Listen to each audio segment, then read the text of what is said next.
दोस्तों, अगर आप रात में अकेले मोबाइल पर यह कहानी सुन रहे हैं तो एक बार अपने कमरे का दरवाजा चेक कर लीजिए और अगर खिड़की थोड़ी सी भी खुली है तो उसे बंद कर दीजिए, क्योंकि आज की कहानी सिर्फ एक घर की नहीं है। ये उस आवाज की कहानी है जो सिर्फ रात के 2:17 पर सुनाई देती थी। ये कहानी है शालिनी की। शालिनी एक 23 साल की लड़की थी। पढ़ाई पूरी करके उसने अभी अभी अपने शहर से थोड़ा दूर एक नई जॉब ज्वाइन की थी। शहर छोटा था लेकिन मॉडर्न था। वहां बड़े बड़े अपार्टमेंट्स, कैफेज, सुपरमार्केट्स, सब कुछ था। उसे ऑफिस के पास ही एक 2 BHK फ्लैट मिल गया। रेंट थोड़ा सस्ता था और ओनर ने कहा था, बस एक ही रिक्वेस्ट है, बैल्कनी वाला दरवाजा रात में मत खोलना। शालिनी ने सोचा, अजीब आदमी है, लेकिन उसने ज्यादा ध्यान नहीं दिया। पहले कुछ दिन सब नॉर्मल रहा। ऑफिस काम, नए लोग, नए दोस्त, सब ठीक चल रहा था। लेकिन चौथे दिन रात को कुछ ऐसा हुआ जिसने उसकी नींद और चैन दोनों छीन लिए। उस रात वो 1:45 तक नेटफ्लिक्स देख रही थी। फिर उसने फोन साइड में रखा और सोने की कोशिश की। कमरा शांत था, बाहर हल्की हवा चल रही थी। अचानक 2:17 AM पर टक टक टक, बैल्कनी के कांच पर जैसे किसी ने हल्के से नॉक किया हो। शालिनी की आंख खुल गई। उसने सोचा, शायद हवा से कोई चीज टकरा गई होगी। वो उठी नहीं, बस करवट बदल ली। लेकिन 2 मिनट बाद फिर टक टक टक। इस बार आवाज साफ थी, जैसे कोई उंगलियों से शीशे पर थपथपा रहा हो। उसका दिल तेज धड़कने लगा। उसने धीरे से सिर उठाया और बैल्कनी की तरफ देखा। पर्दा हिल रहा था, लेकिन हवा तो बंद थी। AC चल रहा था, खिड़कियां सब बंद थीं। वो डरते डरते उठी, मोबाइल की फ्लैशलाइट ऑन की और बैल्कनी के दरवाजे के पास गई। कौन है? उसने धीमी आवाज में पूछा। कोई जवाब नहीं। उसने पर्दा थोड़ा सा हटाया। बाहर अंधेरा था, नीचे सड़क पर एक भी इंसान नहीं था। शायद मेरा वहम है, उसने खुद को समझाया। वो वापस आकर सो गई। अगले दिन ऑफिस में उसने ये बात अपनी कॉलीग नेहा को बताई। नेहा हंस पड़ी। तू हॉरर मूवीज कम देखा कर। शालिनी भी हंस दी। उसे लगा सच में ओवरथिंकिंग कर रही थी। लेकिन उस रात ठीक 2:17 पर फिर वही आवाज आई, टक टक टक। इस बार आवाज के साथ एक और चीज थी, जैसे कोई धीमी सी फुसफुसाहट। खोलो। शालिनी का खून जैसे जम गया। उसने कंबल सिर तक खींच लिया, आंखें बंद कर लीं, लेकिन आवाज बंद नहीं हुई। खोलो, मुझे अंदर आने दो। उसने हिम्मत करके मोबाइल उठाया, टाइम देखा, 2:17 AM। उसी पल नॉक रुक गई। कमरे में सन्नाटा छा गया। अगले दिन उसने ओनर को कॉल किया। सर, बैल्कनी में कोई आता है क्या रात में? फोन के उस पार कुछ सेकंड की चुप्पी रही। फिर ओनर ने धीमी आवाज में कहा, मैंने आपको पहले ही कहा था, रात में बैल्कनी मत खोलना। लेकिन क्यों? बस मत खोलना, और अगर कोई आवाज आए तो इग्नोर करना। कॉल कट गया। अब शालिनी के मन में डर के साथ क्यूरियोसिटी भी थी। उसने सोसाइटी के वॉचमैन से पूछा। वो बूढ़ा आदमी कुछ पल उसे देखता रहा, फिर बोला, मैडम, उस फ्लैट में पहले भी लोग रहे हैं, पर ज्यादा दिन नहीं रुके। क्यों? कहते हैं रात को कोई बैल्कनी में खड़ा दिखता है।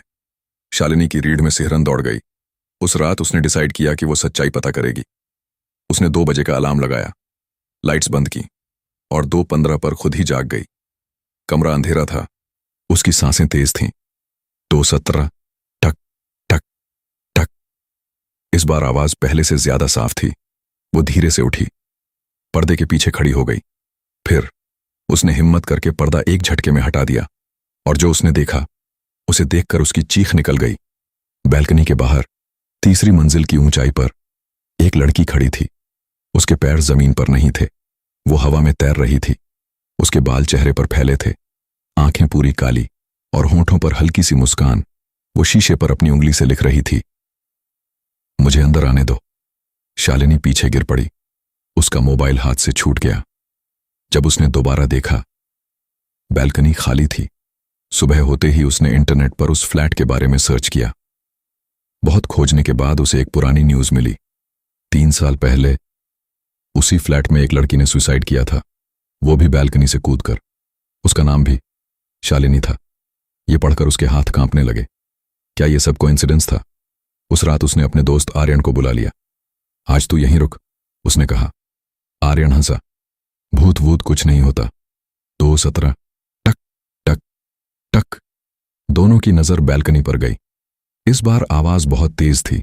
आर्यन ने हिम्मत करके दरवाजा खोलने की कोशिश की। मत खोल, शालिनी चिल्लाई, लेकिन देर हो चुकी थी। जैसे ही दरवाजा खुला, ठंडी हवा का तेज झोंका अंदर आया और उनके सामने वही लड़की खड़ी थी। इस बार वो मुस्कुरा नहीं रही थी। उसकी गर्दन टेढ़ी थी, आंखों से काला पानी बह रहा था। वो धीरे धीरे अंदर आई। आर्यन जैसे पत्थर बन गया। लड़की ने शालिनी की तरफ देखा और बोली, तुम मेरी जगह रहने आई हो? कमरे का तापमान अचानक बहुत कम हो गया। लाइट्स फ्लिकर करने लगीं। शालिनी ने कांपते हुए पूछा, तुम क्या चाहती हो? वो लड़की पास आई। उसके चेहरे से सड़ी हुई मिट्टी जैसी स्मेल आ रही थी। मुझे बाहर मत छोड़ो, मैं अकेली हूं। अचानक उसने शालिनी का हाथ पकड़ लिया। उसकी पकड़ बर्फ जैसी ठंडी थी और उसी पल शालिनी को बैल्कनी का दृश्य दिखने लगा, जैसे वो खुद उस रात को देख रही हो। 3 साल पहले की रात। वो लड़की बैल्कनी पर खड़ी रो रही थी, फोन पर किसी से लड़ रही थी। तुमने मुझे धोखा दिया, वो चिल्ला रही थी। फिर उसने नीचे देखा और कूद गई, लेकिन वो जमीन पर नहीं गिरी, जैसे किसी ने उसे हवा में ही पकड़ लिया हो और फिर उसे वापस बैल्कनी पर खड़ा कर दिया। तभी शालिनी समझी, वो मरी नहीं थी, वो फंसी हुई थी। हर रात 2:17 पर वही पल दोहराया जाता था। वो लड़की मरना चाहती थी, लेकिन मर नहीं पाई। अब वो किसी और को अपनी जगह फंसाना चाहती थी। अचानक शालिनी का हाथ छूट गया। वो लड़की चीखी, मुझे आजाद करो, और फिर गायब हो गई। कमरे में सन्नाटा छा गया। आर्यन जमीन पर बेहोश पड़ा था। अगले दिन शालिनी ने एक पंडित को बुलाया। पूजा हुई, मंत्र पढ़े गए। पंडित ने कहा, आत्मा अधूरी है, इसे मुक्ति चाहिए, लेकिन ये किसी को अपने साथ ले जाएगी तभी जाएगी। ये सुनकर शालिनी के पैरों तले जमीन खिसक गई। उस रात 2:17 आवाज पहले से ज्यादा तेज थी। बैल्कनी का दरवाजा खुद ब खुद खुल गया। वो लड़की अंदर आई। आज आखिरी रात है, उसने कहा, या तो तुम या मैं। शालिनी की आंखों में आंसू आ गए। मैं तुम्हारी मदद करूंगी, उसने कहा। वो बैल्कनी की तरफ बढ़ी। लड़की मुस्कुराई। बस एक कदम। जैसे ही शालिनी रेलिंग पर चढ़ी, उसे पीछे से किसी ने जोर से खींच लिया। आर्यन था। पागल हो गई है क्या? वो लड़की गुस्से में चीखी।